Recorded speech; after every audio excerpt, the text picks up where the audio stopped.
Hi ಸ್ನೇಹಿತರೆ, ನಮಸ್ಕಾರ ಎಲ್ರಿಗೂ. ಹೇಗಿದ್ದೀರಾ? ಎಲ್ಲರೂ ಕೂಡ ಚೆನ್ನಾಗಿದ್ದೀರಾ, ಆರಾಮಾಗಿದ್ದೀರಾ ಅಂತೇಳಿ ಭಾವಿಸ್ತಾ ಇವತ್ತಿನ ವಿಡಿಯೋನ ಶುರು ಮಾಡೋಣ. ನೀವು ಈಗಾಗಲೇ ಟೈಟಲಲ್ಲಿ ಮತ್ತು ತಮ್ನೇಲಲ್ಲಿ ನೋಡಿರ್ತೀರಾ ನಾನು ಯಾವ ವಿಷಯದ ಬಗ್ಗೆ ಇವತ್ತು ವಿಡಿಯೋ ಮಾಡ್ತಾ ಇದ್ದೀನಿ ಅಂತೇಳಿ. ಕೆಲವರು ಕಮೆಂಟ್ ಮಾಡ್ತಾನೆ ಇದ್ರಿ, ಅಕ್ಕ ನಮ್ಮ ಮಗು ಹುಷಾರು ತಪ್ತಾನೆ ಇರುತ್ತೆ ಪದೇ ಪದೇ ಅಂತ ಹೇಳಿ. ತುಂಬ ಜನ ತಾಯಿಗೆ ಬೇಜಾರಾಗುತ್ತೆ ಅಲ್ವಾ. ಮಕ್ಕಳು ಚೆನ್ನಾಗಿದ್ರೆ ನಮ್ಗೆ ನೋಡೋಕ್ಕೆ ಖುಷಿ, ಅವ್ರು ಹುಷಾರು ತಪ್ಪಿಟ್ರೆ ನಮಗೂ ಒಂಥರ ಏನಕ್ಕೂ ಒಂಥರ ಮೂಡೇ ಇರಲ್ಲ. ಸೊ ನಮಗೆ ಒಂಥರ ಬೇಜಾರಾಗ್ಬಿಡುತ್ತೆ. ಏನಕ್ಕೆ ಮಕ್ಕಳು ಪದೇ ಪದೇ ಹುಷಾರು ತಪ್ತಾರೆ? ಸಾಮಾನ್ಯವಾಗಿ ನೋಡೋದಾದರೆ ಅವರ ದೇಹದ ರೋಗ ನಿರೋಧಕ ಶಕ್ತಿ ಅನ್ನೋದು ಕಡಿಮೆ ಇದ್ದಾಗ ಹುಷಾರು ತಪ್ತಾರೆ. ಸೊ ನಾನು ಇವತ್ತಿನ ವಿಡಿಯೋದಲ್ಲಿ ನಾನು ನಿಮಗೆ ಒಂದೊಳ್ಳೆ ರೆಮಿಡಿಯನ್ನು ಶೇರ್ ಮಾಡ್ತೀನಿ. ಸೊ ಈ ಒಂದು ಮನೆಮದ್ದನ್ನು ಕೊಡೋದ್ರಿಂದ ಮಕ್ಕಳ ದೇಹದ ರೋಗ ನಿರೋಧಕ ಶಕ್ತಿ ಅನ್ನೋದು, ಇಮ್ಯುನಿಟಿ ಅನ್ನೋದು ಬೂಸ್ಟ್ ಆಗುತ್ತೆ. ಅವ್ರು ಪದೇ ಪದೇ ಹುಷಾರು ತಪ್ಪೋದನ್ನು ನಾವು ತಡೆಗಟ್ಟಬಹುದು. ಆಗಿದ್ದರೆ ಇದ್ರ ಜೊತೆಗೆ ನೀವು ಒಂದಿಷ್ಟು ಸಲಹೆಗಳನ್ನ ಪಾಲಿಸಬೇಕಾಗತ್ತೆ. ಅಂದರೆ ಈ ರೆಮಿಡಿಯನ್ನು ಕೊಡೋದ್ರ ಜೊತೆಗೆ ನೀವು ಮಕ್ಕಳಿಗೆ, ಈಗ ಸ್ಕೂಲ್ಗೆ ಹೋಗೋ ಮಕ್ಕಳಾದರೆ ಅವ್ರಿಗೆ ಒಂದು ರೀತಿ ಕೆಲವು ನಾನು ನೋಡ್ತಾ ಇರ್ತೀನಿ, ಮಕ್ಕಳಿಗಿಂತ ಪೇರೆಂಟ್ಸ್ ಎಲ್ಲ ಕಾಂಪಿಟೇಷನ್ ಅನ್ನೋದಿರುತ್ತೆ, ನಡೀತಾ ಇರುತ್ತೆ. ಸೊ ಒತ್ತಡ ರಹಿತ ಒಂದು ಎಜುಕೇಷನ್ನ ಕೊಡಬೇಕು. ಖುಷಿಯಾಗಿ ನಗ್ನಗ್ತಾ ಮಕ್ಕಳಿಗೆ ಪಾಠನ ಹೇಳ್ಕೊಡಿ. ಅವ್ರಿಗೇನೋ ಚಿಕ್ಕ ವಯಸ್ಸಿಂದನೇ ಸ್ಟ್ರೆಸ್ ಅನ್ನೋದನ್ನು ತುಂಬೋದು ಬೇಡ. ಮತ್ತು ಮಕ್ಕಳಿಗೆ ಒಳ್ಳೆಯ ಆರೋಗ್ಯಕರವಾದ ಆಹಾರವನ್ನು ಕೊಡುವಂಥದ್ದು, ಹೆಲ್ತಿಯಾದ ಫುಡ್ಸನ್ನು ಕೊಡಬೇಕಾಗುತ್ತೆ. ಆದಷ್ಟು ಮನೆಯಲ್ಲಿ ಮಾಡಿರೋಂಥ ಫುಡ್ಸನ್ನೇ ಕೊಡುವಂಥದ್ದು. ಸೊ ಒಳ್ಳೆ ಪೋಷಕಾಂಶ ಅನ್ನೋದಿರಬೇಕು ಅದರಲ್ಲಿ, ಆ ಥರ ನೋಡ್ಕೋಬೇಕು. ಮತ್ತು ಫುಡ್ ಜೊತೆಗೆ ನಿದ್ದೆ ಅನ್ನೋದು ಕೂಡ ತುಂಬಾ ಮುಖ್ಯ. ಮಕ್ಕಳು ಚೆನ್ನಾಗಿ ನಿದ್ರೆ ಮಾಡೋ ಥರ ನಾವು ನೋಡ್ಕೋಬೇಕಾಗುತ್ತೆ. ಊಟ, ನಿದ್ರೆ, ಅದ್ರ ಜೊತೆಗೆ ದೈಹಿಕ ಚಟುವಟಿಕೆ ಅನ್ನೋದು ಇರಲೇಬೇಕು.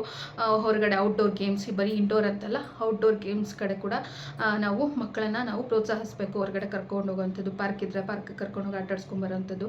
ಸೊ ಈ ಥರ ಎಲ್ಲ ಮಾಡೋದ್ರಿಂದ, ಅವ್ರು ಆಟ ಆಡೋದ್ರಿಂದ, ಫಿಸಿಕಲ್ ಆ್ಯಕ್ಟಿವಿಟಿ ಕೂಡ ಚೆನ್ನಾಗಿದ್ದರೆ ಅವ್ರ ದೇಹಕ್ಕೆ ಒಂದು ಸಹಜವಾಗಿ ಆಟ ಆಡೋದ್ರಿಂದ ಏನು ಮಕ್ಕಳಿಗೆ ಒಂದು ನ್ಯಾಚುರಲ್ ಆಗಿ ವ್ಯಾಯಾಮ ಅನ್ನೋದಾಗುತ್ತೆ.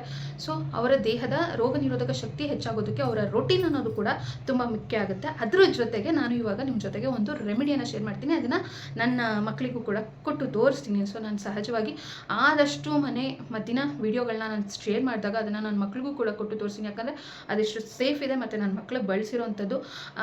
ಸೊ ಎಲ್ಲ ಕೂಡ ರಿಸಲ್ಟ್ ಕೊಟ್ಟಿರೋವಂಥದ್ದು. ಮಕ್ಕಳ ರೋಗ ನಿರೋಧಕ ಶಕ್ತಿಯನ್ನು ಹೆಚ್ಚೋದಕ್ಕೆ ಈ ಒಂದು ಮನೆಮದ್ದು ತುಂಬಾ ಸಹಾಯಕ ಆಗುತ್ತೆ. ಮೊದಲನೇದಾಗಿ ನಾನಿಲ್ಲಿ ಕಿತ್ತಳೆ ಹಣ್ಣನ್ನು ತೊಗೊಂಡಿದ್ದೀನಿ. ಅರ್ಧ ಭಾಗ ಆಗೋಷ್ಟು ಕಿತ್ತಳೆ ಹಣ್ಣನ್ನು ತೊಗೋಬೇಕಾಗುತ್ತೆ. ನಂತರ ಅದರ ರಸವನ್ನು ಈ ರೀತಿ ಒಂದು ಬಟ್ಲಿಗೆ ಇಂಟ್ಕೊಳ್ತಾ ಇದ್ದೀನಿ. ಕಿತ್ತಳೆ ಹಣ್ಣಿನಲ್ಲಿ ಹೇರಳವಾದ ವಿಟಮಿನ್ ಸಿ ಅಂಶ ಅನ್ನೋದು ಇರುತ್ತೆ. ಇದು ದೇಹದ ರೋಗ ನಿರೋಧಕ ಶಕ್ತಿಯನ್ನು ಹೆಚ್ಚೋದಕ್ಕೆ ತುಂಬಾ ಸಹಾಯಕ ಆಗುತ್ತೆ.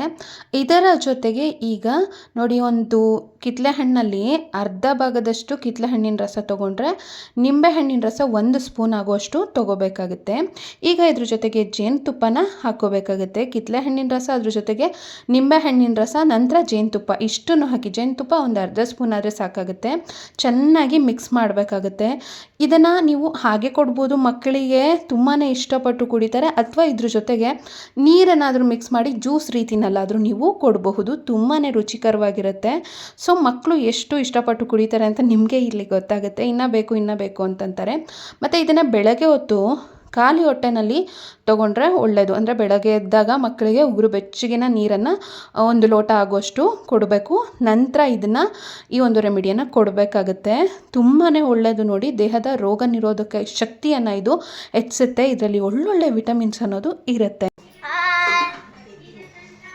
ಈಗ ನಾನು ಈ ಒಂದು ಮನೆಮದ್ದನ್ನು ನನ್ನ ಮಗನಿಗೆ ಕೊಟ್ಟು ತೋರಿಸ್ತಾ ಇದ್ದೀನಿ. ನೋಡಿ, ಇವನು ಪುಟ್ಟ ಮಗು ಇದ್ದಾಗಿಂದ ಒಳ್ಳೊಳ್ಳೆ ಬೇಬಿ ಫುಡ್ ರೆಸಿಪಿ ವಿಡಿಯೋಗಳನ್ನ ನಾನು ಈಗಾಗಲೇ ನನ್ನ ಈ ಚಾನಲ್ನಲ್ಲಿ ಶೇರ್ ಮಾಡಿದ್ದೀನಿ. ತುಂಬ ಇಷ್ಟಪಟ್ಟು ತಿಂತಾ ಇದ್ದ ಎಲ್ಲ ಬೇಬಿ ಫುಡ್ ರೆಸಿಪೀಸ್ನ. ಈಗ ನೋಡಿ ಇಷ್ಟದಾಗಿದ್ದಾನೆ ನನ್ನ ಮಗ. ಸೊ ಇವಾಗಲೂ ಅಷ್ಟೇ ನೋಡಿ, ಎಷ್ಟು ಇಷ್ಟಪಟ್ಟು ಈ ಒಂದು ರೆಮಿಡಿಯನ್ನು ಅವ್ನು ಪ್ರತಿ ಸಲ ನಾನು ಮಾಡಿದಾಗಲೂ ತುಂಬ ಇಷ್ಟಪಟ್ಟು ತೊಗೊಳ್ತಾನೆ. ವಾರದಲ್ಲಿ ಮಿನಿಮಮ್ ಒಂದು 3 ದಿನ ಆದರೂ ಈ ರೆಮಿಡಿಯನ್ನು ಮಾಡಿಕೊಡಿ. ನೀವು ಡೈಲಿ ಮಾಡ್ತೀರಾ ಅಂತಂದರೂ ಕೂಡ ತೊಂದರೆ ಇಲ್ಲ, ಖಂಡಿತ ಟ್ರೈ ಮಾಡಬಹುದು. ಈ ಒಂದು ರೆಮಿಡಿಯನ್ನು ನೀವು 2 ವರ್ಷ ಮೇಲ್ಪಟ್ಟಂಥ ಮಕ್ಕಳಿಗೆ ನೀವು ಕೊಡ್ತಾ ಬರಬಹುದು. ಬೆಳಗ್ಗೆ ಹೊತ್ತು ನೀವು ಈ ರೆಮಿಡಿಯನ್ನು ಕೊಡಿ. ಸೊ ಇದರಿಂದ ಅವರ ಇಮ್ಯುನಿಟಿ ಅನ್ನೋದು ಜಾಸ್ತಿ ಆಗುತ್ತೆ, ನಾನು ಈಗಾಗಲೇ ಹೇಳಿರೋ ಹಾಗೆ.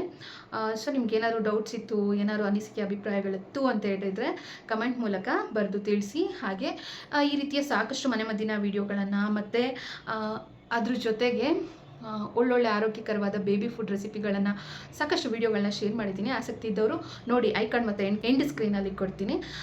ಇವತ್ತಿನ ವಿಡಿಯೋ ಇಷ್ಟ ಆಗಿದೆ, ಇನ್ನಕ್ಕೆ ತಡ, ಈಗಲೇ ಲೈಕ್ ಕೊಟ್ಟು ಎಲ್ಲ ನಿಮ್ಮ ಫ್ರೆಂಡ್ಸ್ ಮತ್ತು ಫ್ಯಾಮಿಲಿ ಜೊತೆಗೆ ವಿಡಿಯೋನ ಶೇರ್ ಮಾಡಿ. ಮುಂದಿನ ವಿಡಿಯೋದಲ್ಲಿ ಆದಷ್ಟು ಬೇಗ ಮತ್ತೆ ಬರ್ತೀನಿ. ಚಾನಲನ್ನು ಸಬ್ಸ್ಕ್ರೈಬ್ ಮಾಡ್ಕೊಳ್ದೆ ನೋಡ್ತಾ ಇರೋರು ಸಬ್ಸ್ಕ್ರೈಬ್ ಮಾಡಿಕೊಂಡು ಸಪೋರ್ಟನ್ನು ಮಾಡಿ.